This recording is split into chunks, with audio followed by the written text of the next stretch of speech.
ക്യാൻസറിൻ്റെ ചില സൂചനകൾ നമ്മുടെ ശരീരം പലപ്പോഴും നേരത്തെ കാണിക്കാറുണ്ട്. ഓക്കെ, സൂചനകളെന്നോ ലക്ഷണങ്ങളെന്നോ ഒക്കെ പറയാം. ഓക്കെ, അപ്പോൾ അങ്ങനെ ചില സൈൻസ് നമ്മുടെ ശരീരം കാണിക്കുമ്പോൾ അതൊരു ഡൗട്ടായിട്ട് എടുത്തിട്ട് നേരത്തെ ചില ടെസ്റ്റുകൾ ചെയ്തിട്ട് നമുക്ക് ഈ ക്യാൻസർ ഉണ്ടോ എന്ന് ഉറപ്പിക്കാൻ പറ്റിയാൽ വളരെ നേരത്തെ തന്നെ നമുക്ക് ട്രീറ്റ്മെൻറ്റ് എടുക്കാനും എന്താ പറയുന്നത് അതിനെ തുരത്താനും നമുക്ക് സാധിക്കും. നമുക്കറിയാം ക്യാൻസറിന് ട്രീറ്റ്മെൻറ്റ്സ് അവൈലബിൾ ആണ് അല്ലേ. കീമോതെറാപ്പി ആണെങ്കിലും റേഡിയേഷൻ തെറാപ്പി ആണെങ്കിലും സർജറി ഒക്കെ ക്യാൻസറിൻ്റെ ട്രീറ്റ്മെൻറ്റ് ഓപ്ഷൻസ് ആയിട്ട് നമുക്ക് മുന്നിലുണ്ട്.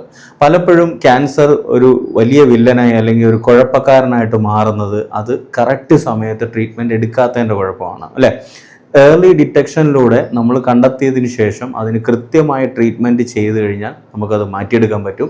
പലപ്പോഴും കണ്ടെത്താൻ പറ്റാതെ അഡ്വാൻസ്ഡ് സ്റ്റേജുകളിലോട്ട് പോയി കഴിയുമ്പോഴത്തേക്ക് അത് കയ്യിൽ നിന്ന് പോകും. ഓക്കെ, അത് പലപ്പോഴും ഞാൻ നേരത്തെ പറഞ്ഞ പോലെ മരണത്തിന് കാരണമായേക്കാം.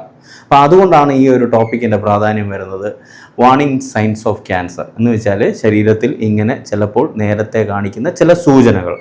ഒരു കാര്യം എടുത്തു പറഞ്ഞോട്ടെ, ഇങ്ങനെയുള്ള സൂചനകൾ അല്ലെങ്കിൽ വാർണിംഗ് സൈൻസ് ഉണ്ടെങ്കിൽ അതെല്ലാം ക്യാൻസർ ആണെന്ന് നല്ല അർത്ഥം. ഓക്കെ, അങ്ങനെ എടുത്തു കളയരുത്.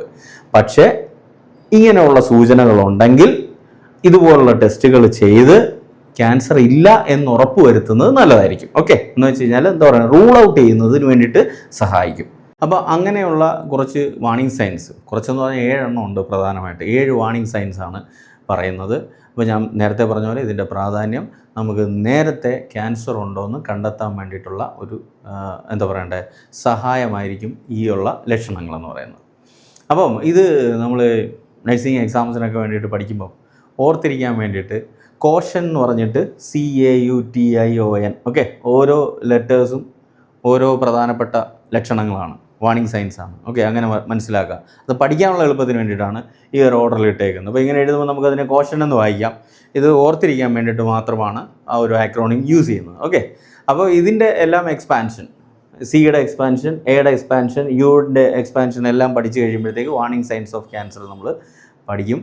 അപ്പം ഇത് പല എക്സാംസിനും ചോദിക്കാറുണ്ട്. അങ്ങനെ ഒരു ക്വസ്റ്റ്യൻ ഞാൻ അവസാനം ഇത് പറഞ്ഞ് എക്സ്പ്ലെയിൻ ചെയ്തതിന് ശേഷം അവസാനം അങ്ങനെ ഒരു ക്വസ്റ്റ്യനും കൂടെ ഞാൻ ഇട്ടേക്കാം. ഓക്കെ, അപ്പോൾ നമുക്ക് നോക്കാം ഓരോന്നും. ഫസ്റ്റ് ലെറ്റർ അല്ലേ, കോഷനിലെ ഫസ്റ്റ് ലെറ്റർ എന്ന് പറയുന്നത് C ആണ്. C എന്ന് ഉദ്ദേശിക്കുന്നത് changes in bowel or bladder habits എന്ന് പറയും. ഓക്കെ, അപ്പം ബവൽ ബ്ലാഡർ ഹാബിറ്റ്സിലുള്ള മാറ്റങ്ങൾ, ചേഞ്ചസ് വാർണിംഗ് സൈൻ ആയേക്കാം, ക്യാൻസറിൻ്റെ സൂചന ആയേക്കാം. വീണ്ടും ഞാൻ പറയുകയാണ്, ഇത് കേട്ടിട്ട് ചിലർക്കെങ്കിലും തോന്നാം അയ്യോ ഇത് എനിക്കുണ്ടല്ലോ അപ്പോൾ എനിക്ക് ക്യാൻസർ ആണോ, അങ്ങനെ അല്ല അർത്ഥം. ഓക്കെ, ക്യാൻസറിൻ്റെ ലക്ഷണവും അതായിരിക്കാം, അങ്ങനെ പറയുന്നതാണ്. ഓക്കെ, അങ്ങനെ തുടരുക. അങ്ങനെ സയൻസ് കാണിക്കുന്നുണ്ടെങ്കിൽ ഞാൻ പറഞ്ഞ പോലെ ടെസ്റ്റുകളൊന്നും ചെയ്ത് ആ സംശയം മാറ്റുന്നുണ്ട്, തെറ്റൊന്നുമില്ല. അപ്പോൾ first one, changes in bowel or bladder habits. ഇടയ്ക്കിടയ്ക്ക് അല്ലെങ്കിൽ റീസെൻ്റായിട്ട് പെർസിസ്റ്റൻ്റായിട്ട് കോൺസ്റ്റിപ്പേഷൻ ഉണ്ടാകുന്നു, ഡയറി ഉണ്ടാകുന്നു അല്ലേ, ബവൽ ഹാബിറ്റ്സിലുള്ള ചേഞ്ചസ് ആണ് കാണിക്കുന്നത്. അല്ലെങ്കിൽ മറ്റു ചില എക്സാമ്പിളായിട്ട് പറഞ്ഞാൽ ബ്ലാഡറിൻ്റെ സൂചനയായിട്ട് ഹെമച്ചൂറിയ ഇല്ലേ, ബ്ലഡ് ഇൻ യൂറിൻ, അല്ലെങ്കിൽ സ്റ്റൂളിലായിക്കോട്ടെ ബ്ലഡ് ഇൻ സ്റ്റൂൾ. പിന്നെ യൂറിനറി ഫ്രീക്വൻസി, അർജൻസി, എന്താ പറയുക ഡിസൂറിയ അല്ലേ, പെയിൻഫുൾ യൂറിനേഷൻ, ഇങ്ങനെയുള്ള ചില ലക്ഷണങ്ങൾ, ഇതൊക്കെ നമുക്ക് ആ ഒരു കാറ്റഗറി കൊണ്ട് തട്ടാം. ഏത്? C, changes in bowel or bladder habits. അപ്പോൾ ഇങ്ങനെയുള്ള ലക്ഷണങ്ങൾ കാണിക്കുമ്പോൾ അത് ഒരു പക്ഷേ ക്യാൻസറിൻ്റെ ലക്ഷണമായിരിക്കാം. ഓക്കെ, അതൊരു വാർണിംഗ് സൈനായിട്ട് നമുക്ക് കൺസിഡർ ചെയ്യാം. അപ്പം C കിട്ടി, changes in bowel or bladder habits. രണ്ടാമത്തെ ലെറ്റർ A, രണ്ടാമത്തെ വാർണിംഗ് സൈനാണ് a sore that does not heal.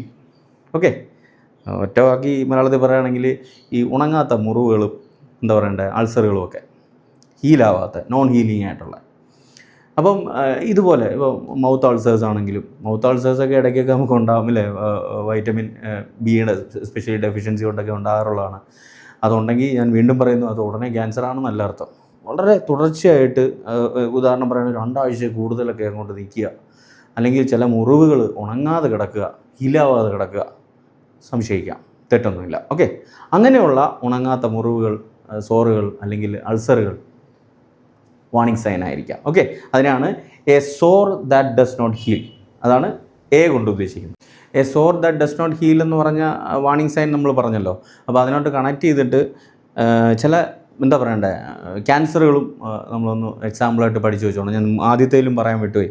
നമ്മൾ changes in bowel or bladder habits പറയുമ്പോൾ ഏതൊക്കെ ക്യാൻസറുകൾ സംശയിക്കാമെന്ന് പറയുമ്പോൾ നമുക്കറിയാം ഈ ഇടയ്ക്ക് കണ്ടമാനം റിപ്പീറ്റഡ് ആയിട്ടുണ്ടാകുന്ന കോൺസ്റ്റിപ്പേഷൻ, ഡയേറിയ അല്ലേ, അങ്ങനെ ഉണ്ടാകുന്ന ബവൽ ആൾട്രേഷൻസ്, അല്ലെന്നുണ്ടെങ്കിൽ ബ്ലഡ് ഇൻ സ്റ്റൂൾ, ഇങ്ങനെയൊക്കെ വരുമ്പോൾ കോളോറക്ടൽ ക്യാൻസറൊക്കെ സംശയിക്കുന്നതുകൊണ്ട് തെറ്റില്ല. മനസ്സിലായോ? പ്രത്യേകിച്ച് ഒരു പ്രായമൊക്കെ കൺസിഡർ ചെയ്യുമ്പോഴത്തേക്ക് അതൊക്കെ അതിൻ്റെ റിസ്ക് ഫാക്ടേഴ്സിൽ വരുന്നതാണ്. മനസ്സിലായോ? പിന്നെ അതുപോലെ തന്നെ നമ്മുടെ ബ്ലാഡർ ക്യാൻസർ, പ്രോസ്റ്റേറ്റ് ക്യാൻസർ, എമച്ചൂറിയൊക്കെ പറഞ്ഞിട്ടില്ലായിരുന്നോ? അതൊക്കെ bowel or bladder habits relate ചെയ്തുകൊണ്ട് സസ്പെക്ട് ചെയ്യാവുന്ന ചില ക്യാൻസേഴ്സ് ആയിട്ട് പഠിക്കാം. രണ്ടാമത് ഞാൻ പറഞ്ഞ സോർ ദാറ്റ് ഡസ് നോട്ട് ഹീൽ അല്ലേ, സ്കിൻ ക്യാൻസർ അല്ലെങ്കിൽ ഓറൽ ക്യാൻസർ, മൗത്ത് അൾസേഴ്സിൻ്റെ കാര്യം പറഞ്ഞു, ഹീലാവാതെ കിടക്കുന്നത്. അപ്പോൾ അതൊക്കെ ആ രീതിയിലുള്ള ക്യാൻസേഴ്സ് നമുക്ക് സസ്പെക്ട് ചെയ്യാൻ പറ്റും. ഓക്കെ. മൂന്നാമത്തത് U for unusual bleeding or discharge. പേര് തന്നെ ഉണ്ട് അല്ലേ, അബ്നോർമലായിട്ടുള്ള അൺയൂഷ്വൽ ആയിട്ടുള്ള ബ്ലീഡിങ്ങും ബോഡി ഡിസ്ചാർജസും ഒക്കെ ഉണ്ടാകുന്നു. സൂചനകളാകാം. ഓക്കെ. ഉദാഹരണം പറയുകയാണെങ്കിൽ post menopausal bleeding, vaginal bleeding. Okay. നമ്മൾ ഈ സർവിക്കൽ ക്യാൻസറിലൊക്കെ എടുത്ത് പറയാറുള്ളതാണ് അബ്നോർമൽ പോസ്റ്റ് കോയിറ്റൽ ബ്ലീഡിങ്, അല്ലെങ്കിൽ ഇതുപോലുള്ള post menopausal bleeding. Okay. So അങ്ങനെയൊക്കെയുള്ള അബ്നോർമൽ ബ്ലീഡിങ് നമുക്ക് സംശയിക്കാം. ഇതുപോലുള്ള ക്യാൻസറുകൾ, സർവിക്കൽ ക്യാൻസർ അല്ലെങ്കിൽ എൻഡോമെട്രിയൽ ക്യാൻസറൊക്കെ അതിൻ്റെ ഭാഗമായിട്ട് സംശയിക്കാവുന്നതേ ഉള്ളൂ. പിന്നെ ബ്ലഡി നിപ്പിൾ ഡിസ്ചാർജസ്, ബ്രസ്റ്റ് ക്യാൻസറാണ് കണക്ട് ചെയ്തതെന്ന് മനസ്സിലായിട്ടുണ്ടാവും. സോ അങ്ങനെയൊക്കെയുള്ള ഡിസ്ചാർജുകൾ അല്ലെങ്കിൽ ബ്ലീഡിങ് കണക്ട് ചെയ്തുകൊണ്ട് മെറ്റാമസിസും അല്ലേ, ഹീമോടൈസിസും ഒക്കെ കണക്റ്റ് ആവുന്നേ ഉള്ളൂ. സോ അങ്ങനെയൊക്കെയുള്ള ബ്ലീഡിങ് സിംറ്റംസൊക്കെ ഗൗരവമായിട്ട് എടുക്കേണ്ടി വരും ചില സാഹചര്യത്തിൽ. അതൊക്കെ ഇങ്ങനെ എന്തെങ്കിലും ഹിഡൻ സൂചനകളാണ് തരുന്നതെങ്കിൽ നമുക്ക് നേരത്തെ ഞാൻ പറഞ്ഞ പോലെ വളരെ നേരത്തെ കണ്ടെത്തി നമുക്ക് ട്രീറ്റ് ചെയ്ത് മാറ്റാൻ സാധിക്കും. Okay. So U for unusual bleeding or discharge. T എന്ന് പറഞ്ഞാൽ T for thickening or lumps breast or elsewhere. Okay. ബ്രസ്റ്റിലോ മറ്റെവിടെയെങ്കിലുമൊക്കെ ഉണ്ടാകുന്ന തടിപ്പുകളും ലംസുമൊക്കെ. ഓക്കെ. ചെറിയ മുഴ പോലെ വന്നാൽ അല്ലെങ്കിൽ തടിപ്പായിട്ടൊക്കെ വന്നു കഴിഞ്ഞാൽ അതെല്ലാം ക്യാൻസർ ആണെന്നല്ല അർത്ഥം. ചിലതൊക്കെ ബിനൈനായിട്ടുള്ളതായിരിക്കും, നമ്മൾ പഠിക്കുന്നതാണ് അല്ലേ. പക്ഷെ ചിലത് മാലിഗ്നൻ്റ് ആകാം, ക്യാൻസറസ് ആകാം. പ്രത്യേകിച്ച് ചില സൂചനകൾ ഹാർഡായിട്ട്, പെയിൻലെസ് ആയിട്ട്, ഇറഗുലറായിട്ട്. ഓക്കെ. അങ്ങനെയൊക്കെയുള്ള ലംസൊക്കെ വെറുതെ വിട്ടുകളയരുത്. അതൊക്കെ ഒരു പക്ഷേ ക്യാൻസറിൻ്റെ സൂചനയാണ്. നമ്മൾ ബ്രസ്റ്റ് ക്യാൻസറൊക്കെ പഠിക്കുന്ന സമയത്ത് ഇങ്ങനെയൊക്കെയുള്ള ചില ലക്ഷണങ്ങളാണ് പറയുന്നത്. തുടക്കത്തിൽ വേദനയൊന്നും ഉണ്ടാകത്തില്ല, ഫിക്സ്ഡ് ആയിട്ടുള്ള നോൺ മൊബൈലായിട്ടുള്ള മാസമായിട്ടൊക്കെ ആയിരിക്കും തുടക്കത്തിൽ കാണിക്കുന്നത്. അങ്ങനെയൊക്കെയുള്ള ലക്ഷണങ്ങൾ പണിയായേക്കാം അല്ലേ, അല്ലെങ്കിൽ അത് ക്യാൻസറായിട്ട് പരിണമിച്ചേക്കാം. അതുകൊണ്ട് അതിനെ വളരെ നേരത്തെ കണ്ടെത്തുന്നതിന് പ്രാധാന്യമുണ്ട്. ബ്രസ്റ്റ് സെൽഫ് എക്സാമിനേഷനൊക്കെ ചെയ്യുന്നതിൻ്റെ ലോജിക്കും ഇത് തന്നെയാണ്. ഫ്രീക്വൻ്റായിട്ട് ബ്രസ്റ്റ് സെൽഫ് എക്സാമിനേഷൻ ചെയ്യണമെന്ന് പറയുന്നതിൻ്റെ സൂചന ഇതാണ്. നേരത്തെ ഇതുപോലുള്ള ലംസും കാര്യങ്ങളും ഒക്കെ കണ്ടെത്തി കഴിഞ്ഞാൽ ബ്രസ്റ്റ് ക്യാൻസർ എന്തോരം വലിയ പണി തരുന്നതാണ്, എന്തോരം കുഴപ്പക്കാരനാണെന്ന് നമുക്കെല്ലാം അറിയാം. പക്ഷേ അതിന് കൃത്യമായ ട്രീറ്റ്മെൻറ്റ് അവൈലബിൾ ആണ്. പക്ഷേ അത് എപ്പോൾ കണ്ടെത്തും എന്നുള്ളതിനെ ഡിപ്പെൻഡ് ചെയ്തിരിക്കും അതിൻ്റെ പ്രോഗ്നോസിസും മറ്റുള്ള കാര്യങ്ങളൊക്കെ അല്ലേ.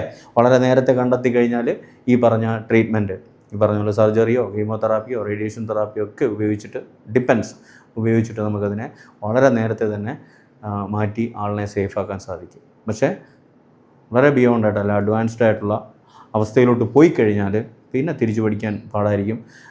പ്രത്യേകിച്ച് മെറ്റാസ്റ്റാസിസ് ആകുന്ന മറ്റുള്ള ഓർഗൻസിലോട്ടൊക്കെ, അതിൻ്റെ ലൊക്കേഷനൊക്കെ നമുക്കറിയാം. ബ്രസ്റ്റ് ഇരിക്കുന്ന ഭാഗത്തിൻ്റെ പ്രത്യേകത വെച്ച് തന്നെ ഉള്ളിലോട്ടൊക്കെ ഇറങ്ങിപ്പോയി കഴിഞ്ഞാൽ, അല്ലെങ്കിൽ മറ്റു ഭാഗങ്ങളിലോട്ടത് സ്പ്രെഡായി കഴിഞ്ഞാൽ പിന്നെ പിടിച്ചാൽ കിട്ടത്തില്ല. സോ അതുകൊണ്ട് പ്രാധാന്യമുണ്ട് നേരത്തെ കണ്ടെത്താൻ വേണ്ടിയിട്ട്. സോ എന്താ പറഞ്ഞാൽ, തിക്കനിങ് അല്ലേ, ശരീരഭാഗത്തിന് എവിടെയെങ്കിലുമൊക്കെയോ ബ്രസ്റ്റിലൊക്കെ ഉണ്ടാകുന്ന തടിപ്പുകളും ലംസും ഒന്നും വെറുതെ വിട്ടുകളയരുത്. അങ്ങനെ ഒരു സംശയമുണ്ടെങ്കിൽ ആ സംശയം ദൂരീകരിക്കണം അല്ലേ. അടുത്തത് I for indigestion and difficulty in swallowing, അതൊക്കെ പറയും. Okay. Indigestion or difficulty in swallowing ഇതൊക്കെ പറയാം. അപ്പം ദഹനക്കേട്, ഡിസ്ഫാജിയ അല്ലേ, വിഴുങ്ങുന്നതിന് ബുദ്ധിമുട്ട്, എന്തെങ്കിലും തൊണ്ടയിൽ തടയുന്ന പോലുള്ള ഫീലിങ്, അല്ലെങ്കിൽ ഞാൻ നേരത്തെ പറഞ്ഞ പെർസിസ്റ്റൻ്റ് ആയിട്ടുള്ള ദഹനക്കേട്, ഹാർട്ട് ബേൺ, ഇങ്ങനെയൊക്കെയുള്ള ലക്ഷണങ്ങൾ ഒരു പക്ഷേ ക്യാൻസറിൻ്റെ സൂചനയാകാം. ഈസോഫാജിയൽ ക്യാൻസറിൽ ഈ ലക്ഷണങ്ങൾ ഉണ്ടായേക്കാം, ഡിസ്ഫാജിയ പോലുള്ള സിംറ്റംസ് കാണിക്കും. ഗ്യാസ്ട്രോ ഇൻറ്റെസ്റ്റിനൽ എസ്പെഷ്യലി പറയുകയാണെങ്കിൽ ഗ്യാസ്ട്രിക് ക്യാൻസറിൻ്റെ സൂചനകളും ഈ പറഞ്ഞ ഡിസ്ഫാജിയയും ഇൻഡൈജഷനും ഒക്കെ ഉണ്ടാകാനുള്ള സാധ്യതകളുണ്ട്. അപ്പോൾ അങ്ങനെ വരുമ്പം ക്രോണിക് ആയിട്ടുള്ള ഇൻഡൈജഷൻ ഉണ്ടാകുന്നു, അവർക്ക് സ്വോളോയിങ് ഡിഫിക്കൽട്ടീസ് ഉണ്ടാകുന്നു. ഇങ്ങനെയൊക്കെയുള്ള ലക്ഷണങ്ങൾ ചിലപ്പം സാധാരണ എന്തെങ്കിലും അസുഖത്തിൻ്റെ ലക്ഷണവും ആയിരിക്കാം, ക്യാൻസർ പോലുള്ള മാരക രോഗത്തിൻ്റെയും സൂചനയാകാം. സോ അതുകൊണ്ട് അതിനെയും വെറുതെ വിടാൻ പാടില്ല. സ്ഥിരമായിട്ട് അങ്ങനെ ഇങ്ങനെയുള്ള സിംറ്റംസ് കാണിക്കുന്നുണ്ടെങ്കിൽ റൂൾ ഔട്ട് ചെയ്യുന്നത് നന്നായിട്ടുണ്ടാവും, അല്ലെങ്കിൽ ഏർലി ഡിറ്റക്ഷൻ ടെസ്റ്റുകൾ ചെയ്യുന്നത് നന്നായിട്ടുണ്ടാവും. അപ്പോൾ I ഫോർ ഇൻഡൈജഷൻ അല്ലെങ്കിൽ ഡിഫിക്കൽട്ടി ഇൻ swallowing അല്ലേ, അതൊക്കെ പറയാം. O എന്ന് പറഞ്ഞാൽ obvious change in wart or mole എന്നാണ് അതിൻ്റെ എക്സ്പാൻഷൻ. വ്യക്തമായിട്ടുള്ള ചേഞ്ചസ് ഉണ്ടാകുന്നു. എവിടെ? വാട്ടിലും മോൾ. വാട്ടെന്ന് പറഞ്ഞാൽ അരിമ്പാറ എന്നല്ലേ നമ്മൾ മലയാളത്തിൽ പറയുന്നത്. മോളെന്ന് പറഞ്ഞാൽ മറുക്.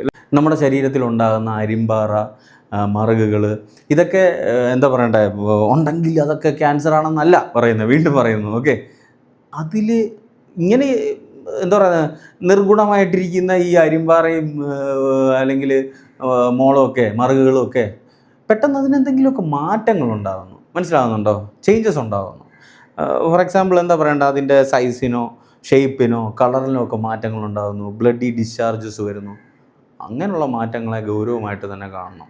അങ്ങനെ ഒരു ചേഞ്ച് ഉണ്ടെങ്കിൽ അതൊരു പക്ഷേ മാലിഗ്നൻസിയുടെ സൂചനയായേക്കാം. അങ്ങനെയാണ് പറഞ്ഞു തരുന്നത്. ഓക്കെ, അത് എടുക്കേണ്ട പോയിന്റ് കൃത്യമായിട്ട് മനസ്സിലാക്കി എടുക്കണം. പാട്ടും മോളും ഉണ്ടെങ്കിൽ അത് വാർണിംഗ് സൈനായിട്ട് എടുക്കരുത്.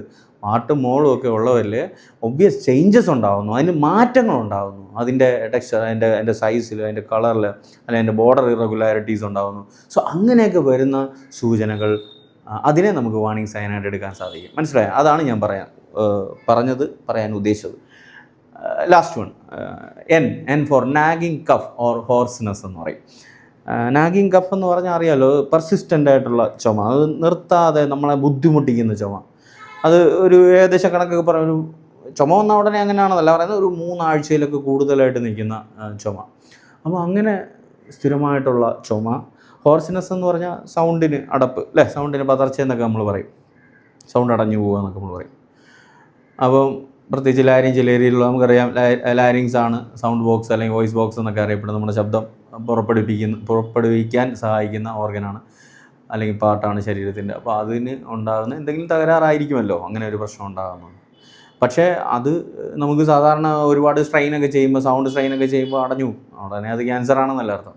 പക്ഷേ ഇങ്ങനെ സ്ഥിരമായിട്ട് ഇങ്ങനെ സൗണ്ടൊക്കെ അടഞ്ഞു പോകുമ്പം അതൊരു പക്ഷേ ലാരിഞ്ചൽ ക്യാൻസറിൻ്റെ ഏർലി സൈൻ ആണോ എന്നുള്ള രീതിയിൽ സംശയിക്കുന്നവർ തെറ്റില്ല. മനസ്സിലായി ഞാൻ പറഞ്ഞേ?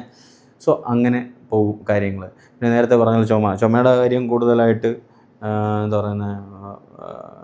പറയുന്നത് പേര് പറഞ്ഞാൽ നാഗിങ് കഫ് ഇല്ലേ, പെർസിസ്റ്റൻ്റ് ആയിട്ടുള്ള ചുമ, 3 ആഴ്ച കൂടുതലൊക്കെ കഴിക്കുന്നത്. അപ്പോൾ അങ്ങനെ ചുമയൊക്കെ വരുമ്പം, ചുമയെന്ന് പറയുമ്പോൾ തന്നെ പെട്ടെന്ന് ലങ് ക്യാൻസറിൻ്റെ സൂചനയായിട്ടൊക്കെയാണ് എടുക്കുന്നത്. ഓക്കെ, പെട്ടെന്നൊന്നുമല്ല, ഇങ്ങനെ നിൽക്കാതെ ചുമ വരുമ്പം, അല്ലെങ്കിൽ ഈ സ്ഫൂട്ടത്തിൽ ബ്ലഡ് സ്ട്രീക്ഡ് ആയിട്ടുള്ള അല്ലെങ്കിൽ ബ്ലഡ് സ്റ്റെയിൻഡ് ആയിട്ടുള്ള സ്ഫൂട്ടം, അങ്ങനെയൊക്കെയുള്ള ലക്ഷണങ്ങൾ കാണിക്കുമ്പം ട്യൂബർക്ലോസിസ് ഒരു സൈഡിലുണ്ട്, ഇല്ല എന്നല്ല പറയുന്നത്. അതിനോടൊപ്പം കുറച്ചുകൂടെ ഗൗരവമുള്ള ക്യാൻസറിലോട്ട് തന്നെ ആയിരിക്കും നമുക്ക് സംശയങ്ങൾ പോകേണ്ടത്.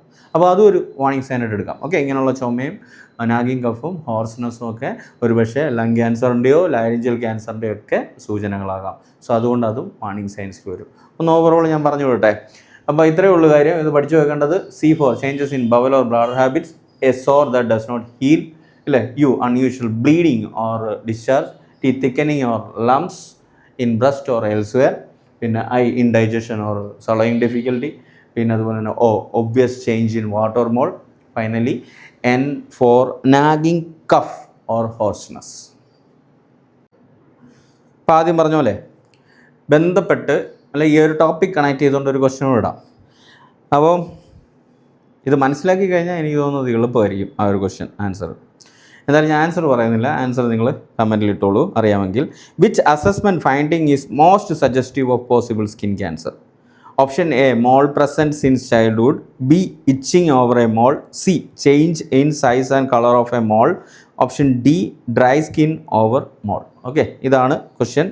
ഞാൻ പറഞ്ഞ പോലെ ആൻസർ അറിയാമെങ്കിൽ കമൻ്റായിട്ട് ഇട്ടോളൂ. പിന്നെ ക്ലാസ്സുകൾ ഇഷ്ടപ്പെടുന്നുണ്ടെങ്കിൽ വീഡിയോ ഒന്ന് ലൈക്ക് ചെയ്തേക്കുക. സബ്സ്ക്രൈബ് ചെയ്യാത്തതുണ്ടെങ്കിൽ സബ്സ്ക്രൈബ് ചെയ്യാൻ മറക്കരുത്. ഇതൊരു സപ്പോർട്ടാണ്, അതുകൊണ്ടാണ് ഈ പറയുന്നത്. നമുക്ക് ഇങ്ങനെ എന്താ പറയുന്നത്, ഒരു ഇൻട്രാക്ഷൻ ഉണ്ടെങ്കിലാണ് അത് കുറച്ചുകൂടെ ഒക്കെ റീച്ച് കിട്ടുന്നത്. അപ്പോൾ എനിക്കൊരു മോട്ടിവേഷനാണ് കൂടുതൽ ക്ലാസ്സുകൾ ചെയ്യാൻ വേണ്ടിയിട്ട്. ഓക്കെ, അതുകൊണ്ടാണ് ഇങ്ങനെ പറയുന്നത്. പിന്നെ നമ്മുടെ ക്ലാസ്സുകൾ അവൈലബിൾ ആണ് എന്ന് വെച്ചാൽ DHA, HAD, MOH, Prometric, KENGLEX, government എക്സാംസിനൊക്കെ പ്രിപ്പയർ ചെയ്യുന്നവർക്ക് വേണ്ടിയിട്ട് വളരെ ഡീറ്റെയിൽഡ് ആയിട്ടുള്ള ക്ലാസ്സുകളും അതുപോലെ തന്നെ ക്രാഷ് കോഴ്സസും ഒക്കെ അവൈലബിൾ ആണ്. കൂടുതൽ ഡീറ്റെയിൽസ് അറിയാൻ വേണ്ടിയിട്ട് ഞാൻ നമ്പർ കൊടുത്തിട്ടുണ്ട്, അതിലോട്ട് കോൺടാക്റ്റ് ചെയ്യാം.